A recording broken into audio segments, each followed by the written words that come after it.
Let's set the scene. Bagram Airfield, 2010. I landed in Bagram Airfield. First things given to me, cell phone, pager. I came with my sidearm, but I was issued an M4, which is basically an assault rifle. Issued about maybe 300 rounds, and this was my gear for that whole time there. I was there for approximately a year plus. And my job there was to assist the local nationals and assist the United States government with collections. So I land, I get there, settle in. It's a couple months down the road. So I'm settled in into my routine, wake up, usually go get breakfast, do whatever errands I have to do. The one day I do wake up, and I wake up to the sound of small arms fire. So that's basically individuals shooting their handguns. Now, my oh shit factor went from 0 to 20 in a matter of seconds.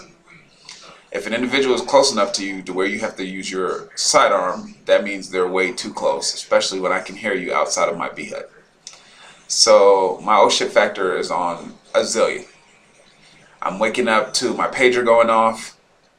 I'm trying to read pages while getting dressed, throwing on all my gear, making sure I have all my rounds, making sure I have all my weapons, making sure I put on my vest, trying to rally up with teammates. So I wake up, I have 2 DVs that I'm responsible for while I'm there. I hear the gunfire and I'm dressed, ready, battle gear on, everything's on. I run outside and I see an Apache helicopter shooting rockets right into a hill, which was no less than 50 feet from me. So my oh shit factor went real high then. I didn't know exactly what was going on, but I know that I needed to get to my DVs and escort them to the safe zone as soon as possible. So I grabbed the DVs, running and escorting them down, taking them to the safe zone. They're amazed at the fact of they're actually seeing an Apache send rockets into the hills, which are not that far from us. We look in the sky and we see our C-130 gunship. If you can ever see a C-130 gunship, that means all hell has broken loose, because those things usually fly 10, maybe 15, 20, maybe 30,000 feet in the air. So when you see them and you can see them, it's usually an issue. So that day turned into an all-day event. We've had a lot of service members hurt. I had to perform a lot of critical care to some service members who were headed to the fight.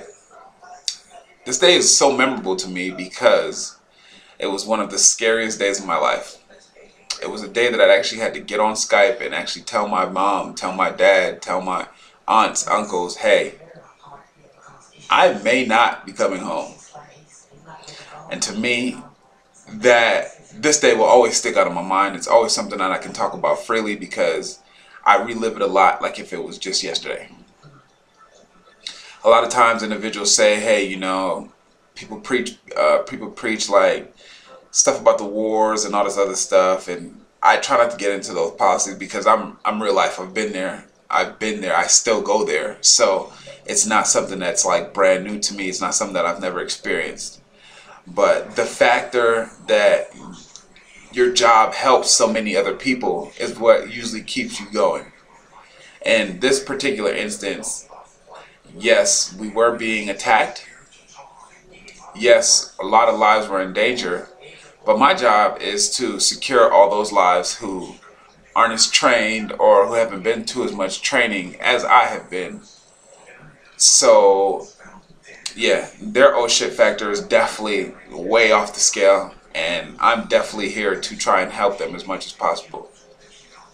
So that day it was pretty rough.